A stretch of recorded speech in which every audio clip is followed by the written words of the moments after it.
शिव भक्ति जब करती है मनुष्य के जीवन में प्रवेश, हर बंधन तब कटते और मिटता हर कलेश। क्या कहती हैं आपकी राशियां, कैसी है ग्रहों की चाल, रत्न क्या असर दिखाते हैं, क्या रेखाओं से भी भाग्य बदल जाते हैं। जब वास्तु दोष मुसीबत बन जाए, अंकों का खेल समझ में ना आए, ऐसे ही प्रश्नों के उत्तर जानने के लिए जुड़िए हमारे साथ। देखना ना भूले हमारा विशेष कार्यक्रम कष्ट मुक्ति प्रभु भक्ति आचार्य शशिकांत वशिष्ठ जी के साथ रात्रि 8 बजे और पुनः प्रसारण प्रातः 7 बजे सिर्फ YouTube चैनल पर। आप और हम परम सौभाग्यशाली हैं। मेरे परम शिष्य प्राधिकारी शिव महापुराण के साथ साथ ज्योतिष और वास्तु के परम विद्वान आचार्य शशिकांत वशिष्ठ जी के मुखार बिंदु से ऐसा आनंद बरस रहा है। नमस्कार, स्वागत है आपका हमारे विशेष कार्यक्रम कष्ट मुक्ति प्रभु भक्ति में। हंसता खेलता परिवार टूट जाता है, भाई भाई को शत्रु नजर आता है, अपना ही अपनों के काम नहीं आता, बड़ों की बातें शूल सी चुभती हैं और उनका आशीर्वाद श्राप बन जाता है। तब जीवन में चारों तरफ अंधकार छा जाता है और उस अंधकार से निकालकर जो प्रकाश की ओर ले जाता है वो हमारे गुरुजी या आचार्य जी होते हैं। और ऐसे ही एक आचार्य जी हमारे साथ जुड़े हुए हैं शुरू से अब तक, जो हर दिन आपको नई नई ज्ञान की बातें बता रहे हैं और आपके जीवन का जो भी अंधकार है, जितना भी अंधकार है, उसको मिटाते चले जा रहे हैं। तो सबसे पहले हम अपने आचार्य जी शशिकांत वशिष्ठ जी का अपने स्टूडियो में स्वागत करते हैं। आचार्य जी, आपका बहुत बहुत स्वागत है। आचार्य जी, अभी तक आपने मनुष्य की जितनी भी समस्याएं हैं, बाकी चाहे वो घर की हो, बाहर की हो, मकान की हो, दुकान की, व्यापार की, इन सब के बारे में आपने बताया। और जो ग्रह या नक्षत्र या अंक गलत होते हैं, जो उनको नुकसान पहुंचाते हैं, एक तरह से उनके शत्रु होते हैं। लेकिन मनुष्य के जो आसपास के शत्रु अपने होते हैं, आज हम उस पर चर्चा करना चाहेंगे कि आखिरकार मनुष्य को जो नुकसान पहुंचाने वाले शत्रु होते हैं वो उनके शत्रु क्यों होते हैं। बहुत सुंदर। विद्वानों के मत अनुसार इस सनातन धर्म के आध्यात्मिक जगत में 2 प्रकार के शत्रु हैं जी। यदि आध्यात्मिकता की बात करें तो आपके आंतरिक शत्रु, जो आपका काम, क्रोध, मद, लोभ, अहंकार, ये आपके सब आंतरिक शत्रु हैं। और बाह्य शत्रु वो हैं जो आपके सुख को देखते हुए बड़े दुखी हो रहे हैं। क्योंकि आज का इंसान अपने दुख से दुखी नहीं, अपितु दूसरों के सुख से दुखी है। तो कभी कभी हमारे जीवन में किसी बात को लेकर शत्रु उत्पन्न हो जाते हैं।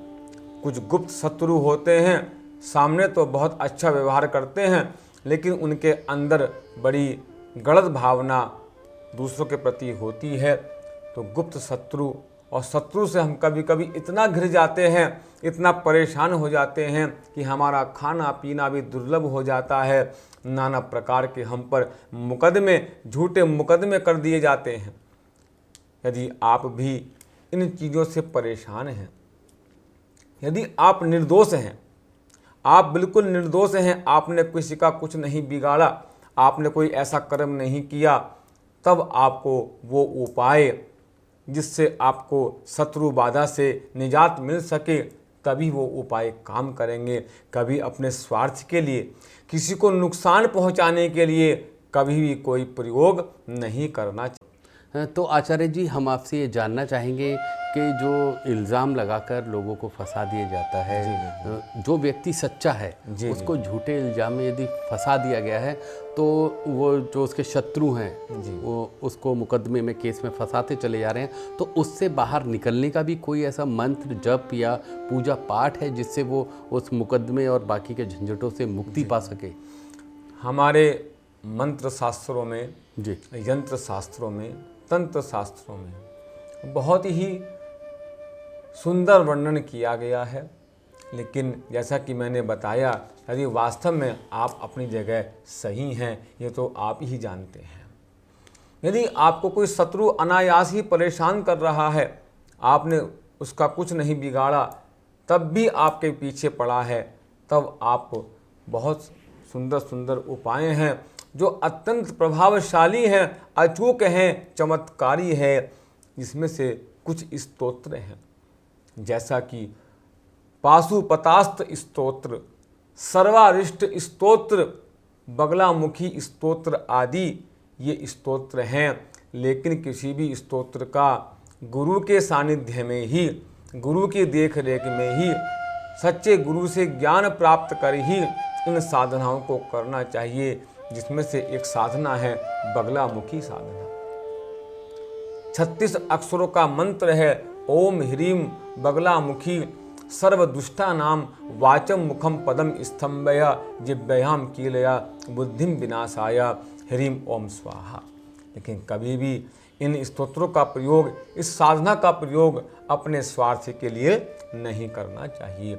यदि वास्तव में आप शत्रुओं से परेशान हैं, आपका जीना दुर्लभ हो गया है, तब आप ये उपाय करें और आप हनुमान जी के मंदिर में जाकर घी का दीपक जलाकर लाल आसन पर बैठकर हनुमान जी से प्रार्थना करें, हनुमान जी महाराज, मैं निर्दोष हूँ, मुझ पर शत्रुओं ने मुझे घेर लिया है, आप मुझ पर कृपा करो, मैं बड़ा ही परेशान हूँ।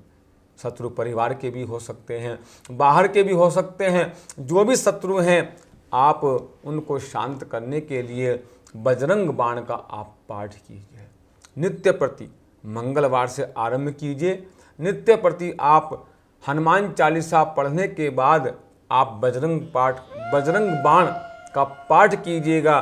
उस पाठ करने से भी हनुमान जी की कृपा होती है, क्योंकि हनुमान जी महाराज सभी संकटों को मिटाने वाले हैं, क्योंकि वो संकट मोचन हैं। ऐसे हनुमान जी की कृपा से आपको शत्रुओं से मुक्ति प्राप्त हो सकती है। तो आचार्य जी ने आपको बताया कि बंगलामुखी शास्त्र और बजरंग बाण के द्वारा आप किस तरह से अपने शत्रुओं पर विजय पा सकते हैं। तो आचार्य जी, ये हम जानना चाहते हैं कि ये शत्रुओं पर कितना, यानी शत्रुओं को कितना नुकसान पहुंचाता है, उनकी बुद्धि घुमा देता है या उनको शारीरिक और पारिवारिक कष्ट देता है? देखिए, जैसा कि मैंने बताया जी, चाहे शत्रु हो कोई भी हो जी, किसी को कष्ट पहुंचाने की दृष्टि से कोई भी उपाय नहीं करना चाहिए। बस प्रार्थना करें कि जो हमारा वो शत्रु है उसकी ऐसी बुद्धि हो जाए कि वो हमारा मित्र बन जाए।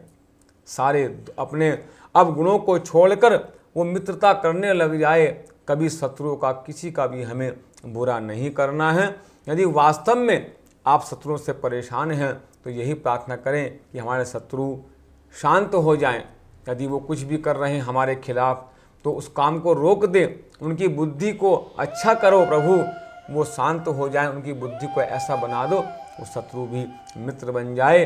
और वास्तव में यदि आप बहुत ज़्यादा ही परेशान हैं तो एक बड़ा सुंदर उपाय और बता देता हूँ जी। शत्रु बाधा से मुक्ति होने के लिए सफ़ेद आक की जड़, जिसको संस्कृत में कहते हैं श्वेत आर्क, श्वेत अर्क, जो सफ़ेद रंग का जो आंकड़ा होता है, आक का पेड़ होता है जिसमें सफ़ेद फूल निकलते हैं, उस सफ़ेद आंकड़े की आप जड़ को लेकर जिस दिन गुरुवार हो या रविवार हो और उसके साथ साथ पुष्य नक्षत्र हो, पुष्य नक्षत्र शनि का नक्षत्र है, अति उत्तम नक्षत्र है, गुरुवार हो या रविवार हो, पुष्य नक्षत्र हो, उस दिन आप उस सफ़ेद आक की जड़ को आप ताबीज बनाकर या किसी धागे में आप बांधकर उसे आप अपने शरीर में धारण करें।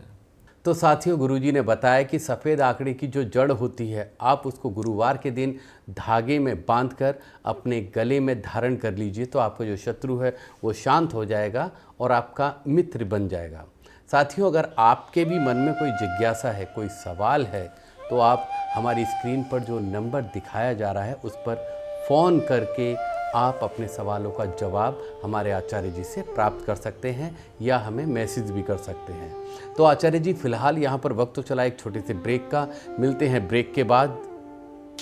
हर मनुष्य के जीवन में समस्याएं अक्सर आती हैं।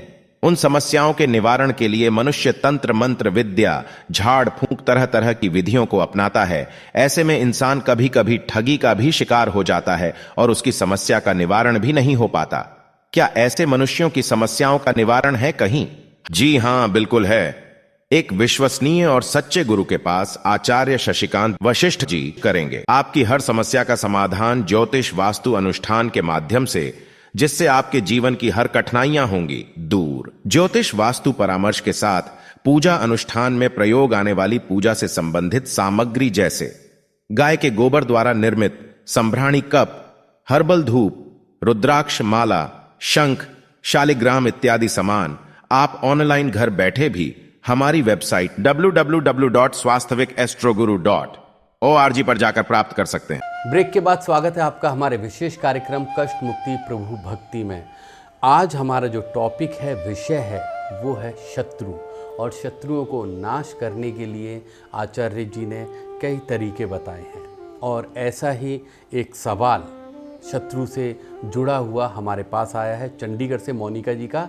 आचार्य जी, मोनिका जी ये जानना चाहती हैं कि वो अपनी ससुराल में रहती हैं और उनके परिवार के ही सभी सदस्य उनके शत्रु हैं, तो वो घर के बाहर नहीं जा सकती। जो आंकड़ा की जड़ आपने बताई थी वो शायद वो धारण नहीं कर सकती क्योंकि घर की बहू हैं, बाहर नहीं जा सकती। तो वो घर के ही सामान से या किस तरीके से कोई ऐसा उपाय करें कि उनके जो परेशानी है वो दूर हो जाए और घर के जो शत्रु हैं उनके मित्र हो जाएं। जी, बहुत सुंदर।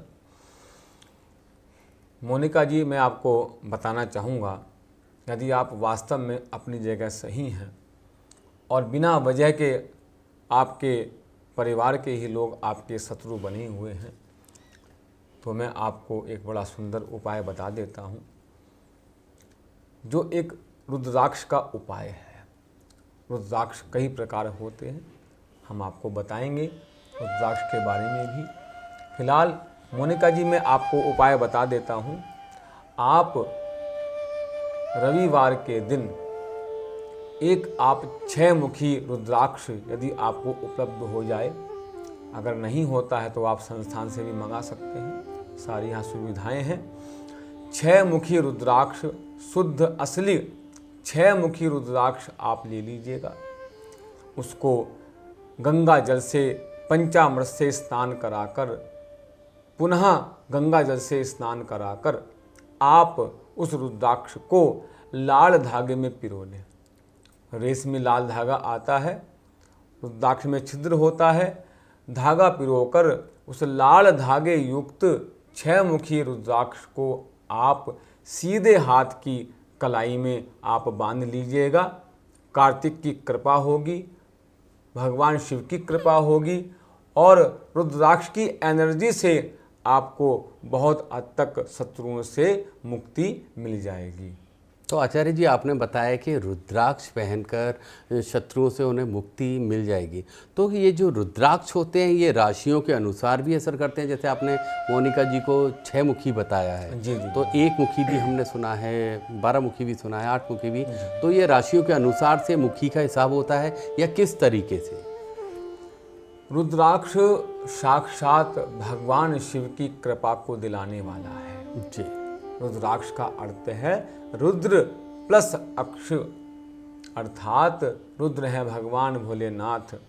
भोलेनाथ के असुरों से, आँखों से ये रुद्राक्ष का वृक्ष प्रकट हुआ। इस रुद्राक्ष की इतनी महिमा है, इसमें इतनी पॉजिटिव एनर्जी होती है कि आप अपने कार्य को करते हुए आपकी जो नकारात्मकता ऊर्जा है वो कम होती है और पॉजिटिव एनर्जी आपको मिल जाती है, जिससे आपको जीने का एक मार्ग मिलता है। ऐसा है ये रुद्राक्ष।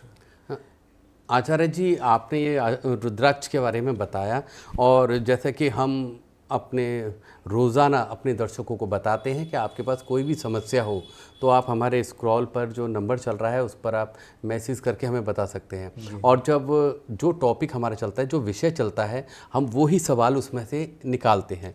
ऐसा ही एक सवाल आया है हमारे पास दीपा जी का। दीपा जी ये जानना चाहती हैं, जब भी वो प्रेग्नेंट होती हैं तो उनके जो गर्भ में बच्चा होता है वो उस बच्चे की मौत हो जाती है और ऐसा 3 से 4 बार हो चुका है। तो वो ये जानना चाहती है ये किस तरह का शत्रु है उनका, ये पारिवारिक तो हो नहीं सकता है, तो ये आंतरिक है या कोई ऊपरी चक्कर है, क्या है ये? जी जी जी दीपा जी, मैं आपको बताना चाहूँगा, सबसे पहले यदि आप अपना समस्या का विशेष उपाय जानना चाहते हैं, क्योंकि ये बहुत बड़ी समस्या कभी कभी होता है, गर्भ ठहर जाता है लेकिन या तो अबॉर्शन हो जाता है या फिर वो अंदर ही उसकी मृत्यु हो जाती है। पंचम भाव का कुंडली का अध्ययन, आपके बृहस्पति देव का अध्ययन, काफ़ी ग्रहों का अध्ययन करने के बाद उचित परिणाम मिलते हैं, पता चलता है कि क्या वजह है। लेकिन फिर भी मैं आपको बता देना चाहूँगा, कभी कभी हमारे घर का वास्तु भी खराब हो जाता है, जिससे नेगेटिव ऊर्जा हमें मिलती है और ग्रहों के कारण ऐसा ये दोष उत्पन्न होता है। यदि आपको ऐसा कुछ दोष उत्पन्न होता है, इसके लिए आप उपाय कर सकते हैं, हमारे संस्थान में संपर्क कर सकते हैं। जी, तो दीपा जी, आचार्य जी ने बताया कि आप आचार्य जी की जो संस्था है वहाँ पर संपर्क कीजिएगा और आपकी जो समस्या है उससे निदान आपको ज़रूर दिलाया जाएगा। तो आचार्य जी, अब हम आपसे ये जानना चाहते हैं कि जैसे आपने बोला रुद्राक्ष हाथ में पहन लीजिए, ऐसे ताबीज भी होता है और आपने बोला था गले में धागा पहन लीजिए। यदि ये पहनने के बाद जो कभी इंसान कहीं किसी के मरे में चला जाता है या कहीं ऐसी जगह जाता है कि वो बोलते हैं कि वो अपवित्र हो गया, उसकी ऊर्जा या एनर्जी समाप्त हो गई, तो उसी ऊर्जा को क्या वो दोबारा जीवित कर सकता है या दूसरा मंगाना पड़ेगा? जी जी जी कोई भी ताबीज धागा जो हम गले में पहनते हैं तो सूतक पातक में वो अशुद्ध हो जाता है जी। या तो आप उसको निकाल कर जाएं, या फिर यदि आप पहन कर भी चले गए हैं तो सूतक पातक में वो अशुद्ध हो जाता है। आप उसको पुनः गंगा जल से स्नान कराकर प्रभु का ध्यान करते हुए आप दोबारा से उसको धारण कर सकते हैं। इसी प्रकार कोई माला आपने पहन रखी है, जैसा हम जनेऊ पहनते हैं, जनेऊ भी सूतक पातक जब हो जाता है तो शुद्ध होने के बाद जनेऊ को भी बदला जाता है। इसी प्रकार माला को भी आप बदल सकते हैं या फिर माला को आप शुद्ध करके दोबारा भी पहन सकते हैं। तो आचार्य जी, ये हम जानना चाहेंगे आपसे और हमारे दर्शकों के भी मन में ये जिज्ञासा है होगी कि जो आपने बताया सूतक पातक, जी तो ये किन किन कार्यों में हो सकते हैं या कब कब होते हैं सूतक पातक, इसके बारे में हमारे दर्शकों को ज़रा बता दीजिए। तो जब भी कोई बच्चा घर में जन्म लेता है तो उसकी पूजा पाठ बंद हो जाती है, अर्थात वहाँ पर सूतक लग जाता है। और यदि किसी की मृत्यु हो जाती है घर परिवार में तो उस समय उसको पातक कहा जाता है। सूतक का अर्थ है जन्म लेना, पातक का अर्थ है मृत्यु को प्राप्त होना। जी, तो आचार्य जी ने आपको बताया कि सूतक पातक जो होते हैं वो जन्म और मृत्यु के समय ही लगते हैं मनुष्य पर, उसके घर में, और उस समय आपको जो भी चीज़ आचार्य जी के द्वारा या कहीं से आपने धारण की है उस चीज़ का विशेष ध्यान रखना होगा। या तो वहाँ पर आप जब भी जाएं तो वो उतार कर जाएं, या फिर आप पहन कर चले गए हैं तो आचार्य जी ने जिस तरह बताया कि गंगा जल से उसको धोकर पवित्र करके आप दोबारा धारण कर सकते हैं। आचार्य जी, हम अब ये जानना चाहेंगे कि एक और जो दूसरा शत्रु होता है वो होता है इंसान का पूरे शरीर के अंदर की बीमारियां। यदि किसी इंसान के पेट में दर्द लगातार हो रहा है, डॉक्टर उस दर्द को नहीं पकड़ पा रहा है, इंसान कमज़ोर होता जा रहा है, इंसान को ये रहता है कि मेरे ऊपर किसी ने कुछ कर दिया है या मुझे कुछ ऐसा खिला दिया है जिसकी वजह से अब उसका दर्द सही नहीं होगा, क्योंकि दर्द को ना तो देखा जा सकता है ना पकड़ा जा सकता है, तो उसके लिए कोई मंत्र या कोई उपाय? मैं आपको बता दूं राघव जी, यदि बीमारी पकड़ में नहीं आ रही है, सारी रिपोर्ट भी बिल्कुल ओके हैं, उसके बाद भी परेशानी हो रही है, तो सीधा सीधा अर्थ है नेगेटिव एनर्जी, जिसको हम अपनी भाषा में ऊपरी पराई, टोना टोटका या हवा, भूत प्रेत आदि जो आप कहते हैं, क्योंकि इस संसार में सब कुछ है, भूत प्रेत भी हैं, पिशाच भी हैं, किन्नर भी हैं, मनुष्य भी हैं, सभी संसार में रहते हैं। यदि आपके जीवन में ऐसा हो रहा है तो समझ लेना कि आपके ऊपर किसी नेगेटिव एनर्जी का प्रभाव हो गया है, और इससे मुक्त होने के लिए आप 8 मुखी रुद्राक्ष काले धागे में शुद्ध करके पहन लीजिएगा।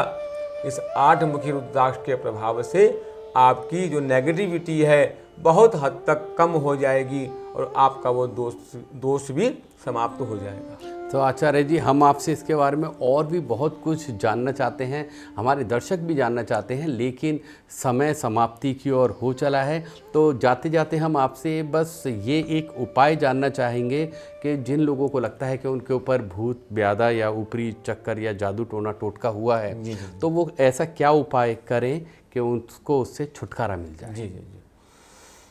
वैसे तो उपाय तो बहुत सारे हमारे शास्त्रों में जी, मंत्र भी हैं, यंत्र भी है, तंत्र भी है, स्तोत्र भी हैं, पाठ भी हैं।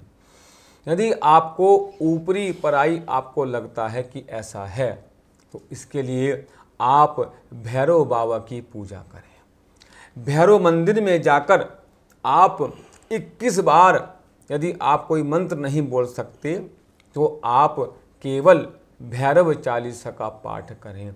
यदि आप मंत्र जाप कर सकते हैं तो बड़ा ही सुंदर मंत्र है, ओम दक्षिण भैरवाय भूत प्रेत बंध तंत्र बंध निग्रहणी सर्व शत्रु संहारणी कार्य सिद्ध कुरु कुरु स्वाहा।